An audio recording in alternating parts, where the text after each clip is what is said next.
Bonjour tout le monde, ici Marc-Antoine Lemoignan, bienvenue au TVA Midi. C'est aujourd'hui que se tient le Grand Prix cycliste à Montréal sous haute surveillance policière en raison des manifestations pro-palestiniennes annoncées. Depuis 10 heures ce matin, les cyclistes ont pris d'assaut les rues de la métropole. On en parle dans un instant avec notre journaliste Virginie Gagnon qui est sur le terrain. Mais d'abord, avec Marc-Antoine Nunez, il y a des manifestants qui commencent déjà à se faire entendre. Voilà, parce que la manifestation est prévue à 13h au monument à Sir Georges-Étienne Cartier sur l'avenue du Parc, ici à Montréal. Mais vous le voyez, il y a déjà une poignée de manifestants derrière moi qui sont arrivés.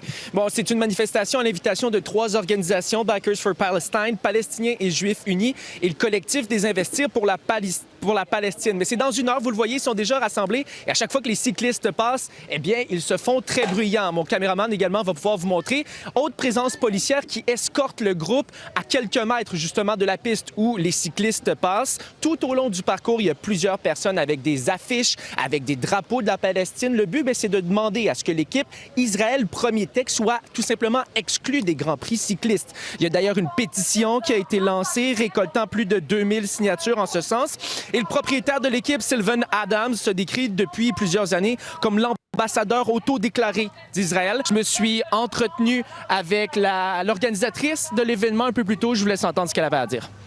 Je trouve que cacher aussi le nom d'une équipe, ça démontre en fait le malaise en fait de porter ce nom qui représente quand même tout un symbole de génocide dans le contexte actuel. Et je pense qu'il faut rappeler aussi que Sylvan Adams, c'est un allié très proche de Netanyahou, qui est actuellement, il a un mandat d'arrêt par la Cour pénale internationale et que lui, en 2018, il a fait la promotion de cette même équipe.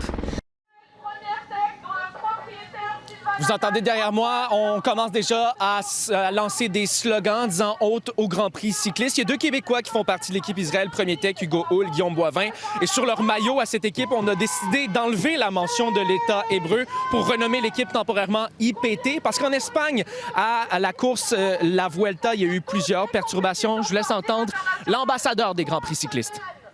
On souhaite que la course se déroule bien. C'est triste de voir comme l'aspect sportif durant la Vuelta qui a été affecté. C'est difficile pour l'organisation. C'est qu'ici, on souhaite que c'est tous des coureurs qui veulent juste faire leur métier. Donc, on souhaite qu'on soit capable d'avoir un bel événement jusqu'au bout en sécurité. Puis les coureurs, je pense, ils ont confiance. On voit il y a beaucoup de police, il y a beaucoup de sécurité autour.